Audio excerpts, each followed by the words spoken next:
정부와 민주당이 추진하는 사법개혁을 둘러싸고 여야의 충돌이 거세지고 있습니다. 민주당은 법원장들이 사법개혁 논의에 사법부도 참여해야 한다는 입장에 자업자득이라고 비판했고, 국민의힘은 일방통행식 개혁안은 계약안일 뿐이라며 지적했습니다. 차재원 부산가톨릭대 특임교수, 김철현 경일대 특임교수와 자세한 내용 짚어보겠습니다. 안녕하세요. 안녕하세요. 네. 자, 정부 여당이 추진하고 있는 사법개혁에 대해서 전국 법원장들이 폭넓은 수기와 공론화가 필요하다. 그리고 사법부의 참여를 강조를 했습니다.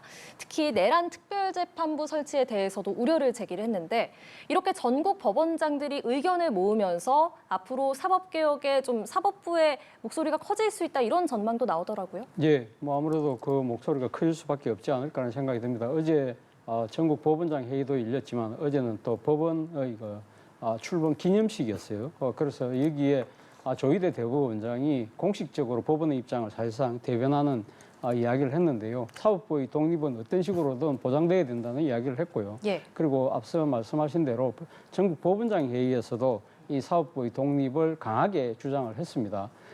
이런 사법부가 이렇게 강하게 입장을 주장한 것 자체가 상당히 이례적인 측면이 분명히 있습니다만 그만큼 지금 이 사법개혁에 대한 여러 가지 국민적 그러니까 논의와 요구가 커지고 있는 상황이기 때문에 여기에 대해서 사법부 나름대로는 자신들의 의견을 일단 이렇게 통합을 해서 사법부 독립이라는 부분에 있어서는 분명한 입장을 내보인 것으로 보입니다. 문제는 이 사법부의 개혁과 관련해서 사법부는 어차피 이 개혁은 국회에서 지금 논의가 되는 수밖에 없는 상황이잖아요. 그렇기 때문에 일종의 공론화를 적극적으로 추진을 하되 이 과정에서 사법부가 자신의 목소리를 반영하는 그러한 아마 일정을 내심 생각하고 있을 것 같습니다만 지금 당장 이 지금 정부 여당의 입장에서는요. 특히 민주당에서는 이 강성 지지층들이 사법개혁도 빨리 속전속결로 끝내라는 주장들이 상당히 많습니다. 어제 이 전국 법원장 회의와 대법원장이 이 입장을 밝히긴 했습니다만 이 사법개혁의 비롯된 원인이 결국은 이 지금 여당에서 이야기하듯이 자업자득인 측면이 분명히 있는데 여기에 대한 반성과 스스로의 신의 노력이 전제되지 않은 상황에서의 일방적인 공론화 참여라는 부분이 부각될 경우에는 상당히 아마 국회 논의 과정에서도 이 지금 사법부의 입김이 제대로 제공하기가 쉽지는 않아 보입니다만 그러나 제 생각에는 이 사법개혁은 정말 대한민국의 일종의 국가의 백년대계 중에 하나이기 때문에 이 부분은 충분한 공론을 통해서 국민의 공감을 얻어가는 그런 과정은 반드시 필요하다는 생각이 듭니다. 예, 속도보다는 어떤 뭔가 방향이나 그런 충분한 의견 수렴이 필요하다 이렇게 교수님도 생각을 하시는군요. 네. 알겠습니다. 사법부가 이렇게 공개적으로 의견을 낸 것이 이게 검찰 개혁안에 좀 영향을 미치겠습니까? 여러 가지로 영향이 미칠 수 있다고 보이는데 일단 조희대 대법원장도 별도 입장을 냈거든요. 그리고 조희대 대법원장이 참여하지는 않았지만 전국 법원장들이 모였다는 것은 적어도 사법의 위기에 직면해 있다는 부분들은 공감을 하는 것 같거든요. 그렇기 때문에 아마 전국 법원장 회의를 통해서는 아마 가장 기본적이고 원칙적인 일단 대응을 하는 걸로 보이거든요. 아마 그 과정에는 보면 대통령이 지난번 기자회견 때 보면 입법부가 설계한 대로 사법부가 판단하면 된다는 게 굉장히 큰 영향을 미쳤다고 보이거든요. 아마 대통령 입장에서 볼 때 그게 형식 논리로 맞죠. 왜냐하면은 법관들이 보면 헌법과 법률 그리고 양심에 따라 판단할 수 있게 돼 있기 때문에 결국 국회에서 만든 법률에 따라서 판단하는 건 맞는 거거든요. 그게 형식적인 논리는 맞는데 사실 헌법에서 사법권은 법원에 있다고 한 부분에 있어서는 사법권이 법원에 있다고 한 부분은 사법권 어떤 절대적으로 존중하는 그런 부분들이 있는 거거든요. 예를 들어서 지금 그 민주당에서 대법관 증언이라든가 법관에 대한 평가라든가 여러 가지 내란 특별재판부를 국회에서 마음대로 행사할 수 있을 것 같으면 행정부에 대해서도 예를 들어 민주당에서 문화체육관광부 같은 경우는 한꺼번에 합치지 말고 문화부 따로 체육부 따로 관광부를 따로 만들으라고 함께 되면 대통령이 과연 민주당 또는 국회에서 그런 결정을 따를 수 있을까요? 정부 조직을 마음대로 한다면? 그렇다는 건 결국 입법부하고 사법부, 행정부는 각각이 서로 헌법에 규정된 나름대로 견제와 균형을 해야 된다는 부분들이 있는 거거든요. 그렇기 때문에 저는 아마 지금 이 재판장들 우리 법원장 느끼는 부분들은 굉장히 사법적 위기로 판단하는 것 같고 앞으로 아마 국회에서 여러 형태로 민주당이 주도하는 사법개혁이 한다고 하더라도 사법권을 가지고 있는 어떤 우리 재판, 우리 법원의 어떤 참여는 좀 필수적이라고 보고요. 또 재판의 독립이라는 그 본질이 훼손되어서는 안 된다. 그런 부분들이 아마 강화돼서는 안 된다. 이렇게는 보입니다. 예, 이 사법부의 우려를 두고 여야 반응은 어떻게 나왔는지도 보겠습니다. 민주당 정청래 대표는 사법부가 자초한 자업자득이다 이렇게 비판을 했고요.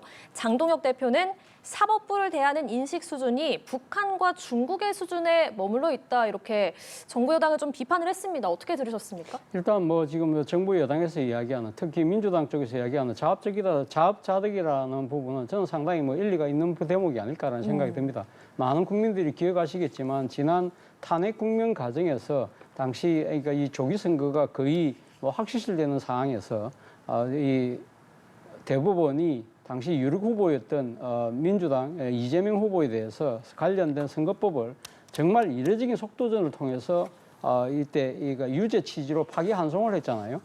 그러한 부분들은 명백하게 대법원이 일종의 뭐랄까요, 국민들의 주권 행사를 에 대한 일종의 이 직접적인 정치적 관여라고 지금 보이는 대목이 분명히 있었거든요. 그리고 그 뒤에 여러 또 이 법원에서 보였던 이 내란에 대한 지금 이 인식의 한 단면이 바로 이 지기현 판사가 지금 내란 재판을 맡고 있는데 그 뒤에 그 전에 또 어떤 일이 벌어졌습니까? 당시 구속기간 산정과 관련해서 윤석열 당시 피의자를 석방을 하는 그런 조치가 이루어졌고요. 그 뒤에 또 내란과 관련된 여러 주요 피의자들에 대한 이 특검과 검찰의 이 구속영장이 기각이 되는 그런 상황이었다. 그렇다고 한다면 일종의 뭐랄까요? 그러니까 지금 엘리트 법관들이 사실은 국민들의 인식 수준과는 좀 동떨어진 그런 인식을 갖고 있는 것이 아닐까. 그리고 특히 지난 대선 과정에서 보여줬던 대법원의 이례적인 속도전은 정말 명백한 정치 개입이라는 측면에 있어서는 어떤 식으로든 이 개혁은 필요하다. 그런 측면에서 민주당이 이야기하는 자업자득이라는 부분은 충분히 일리가 있다는 겁니다. 자, 그럼에도 불구하고 저는 앞서 나름대로 충분한 공론화와 국민의 공감이 필요하다고 그랬는데요. 예. 바로 그런 측면에서 이 목적이 아무리 타당한다고 하더라도 이 절차적 정당성을 지켜가는 측면은 분명히 필요하다. 특히 그것이 딴 것도 아니고 이 상권 분립이 민주주의의 하나의 기초라고 한다면 이 상권 분립이 나름대로 이 근간을 훼손하지 않는 측면에서 어떤 식의 계획이 이루어져야 된다는 생각이 저는 필요하다는 생각이 들고요. 그렇기 때문에 민주당의 또 이례적인 속도전으로 흐를 경우에는 앞서 대법원이 했던 이례적인 속도전 때문에 상당히 국민의 질타를 받았던 것과 마찬가지로 민주당도 그 프레임에 빠질 수가 있다는 것이죠.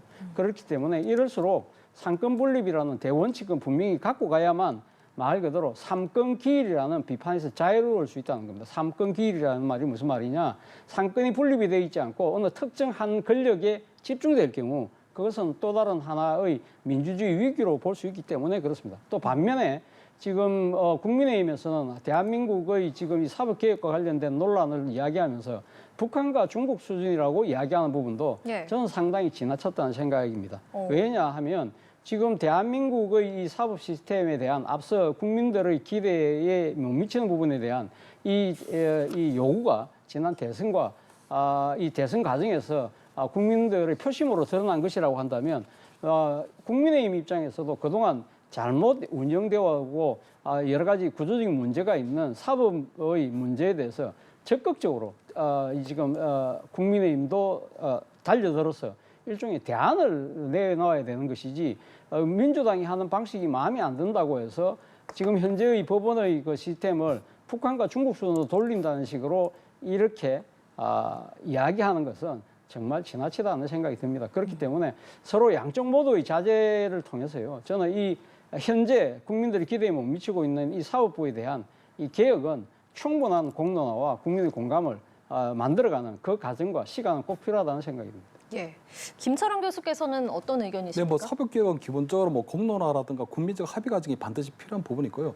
저는 오늘 정청래 대표가 자업자득이라고 한 발언의 속에서 보면 결국 민주당에서 추진하고 있는 사법개혁의 본질이 지난 대선 때 이재명 후보에 대한 어떤 공직선거법 위반 심판을 하면서 대법원에서 파기환송을 했잖아요. 유지 취지로 파기환송을 했기 때문에 그 부분 때문에 아마 사법개혁의 출발이 됐다는 부분들이 나오는 것 같고요.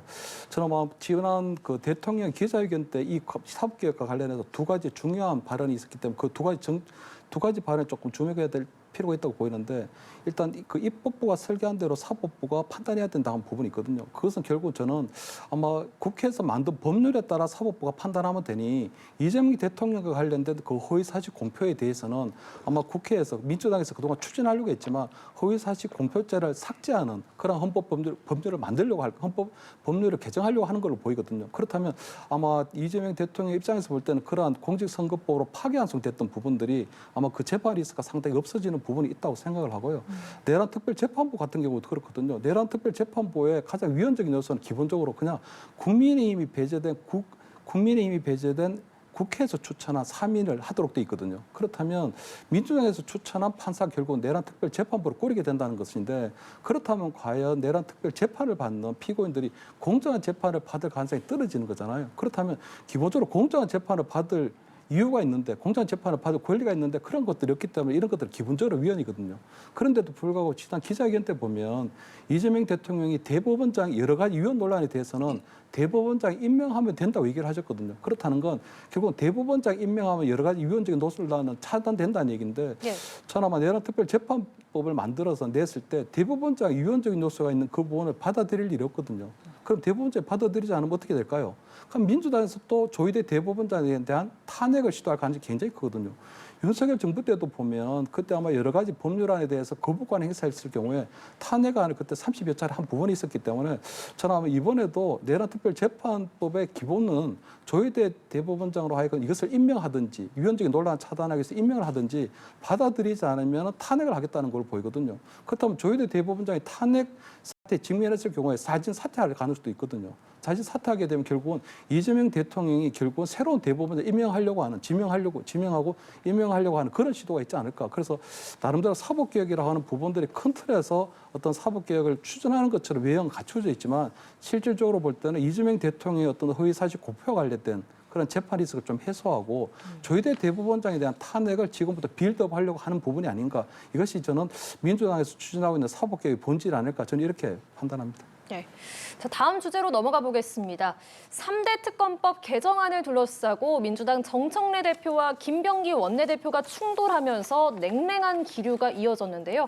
정 대표가 우린 전우라면서 봉합을 시도했습니다. 정청래 대표 발언 먼저 들어보시죠. 우리 안의 작은 차이가 상대방과의 차이보다 크겠습니까? 우리는 죽을 고비를 넘기며 생사고락을 함께한 전우이자 동지입니다. 네, 오늘 김병기 원내대표도 페이스북에 사과글을 올렸더라고요. 좀 갈등이 봉합되는 수순이라고 볼 수 있겠습니까? 예, 뭐 갈등이 봉합되는 수순으로 봐야 되겠죠. 아무래도 그러니까 공당 특히 이제 여당이잖아요. 여당의 그러니까 대표와 원내대표는 당이 투톱이거든요. 이 투톱이 공개적으로 이렇게 충돌하고 얼굴을 붉히는 상태가 계속적으로 된다고 한다면 이거는 상당히 어떻게 보면 정부 여당의 입장에서는 사실상 자책골을 지금 넣는 거나 마찬가지 셈이잖아요.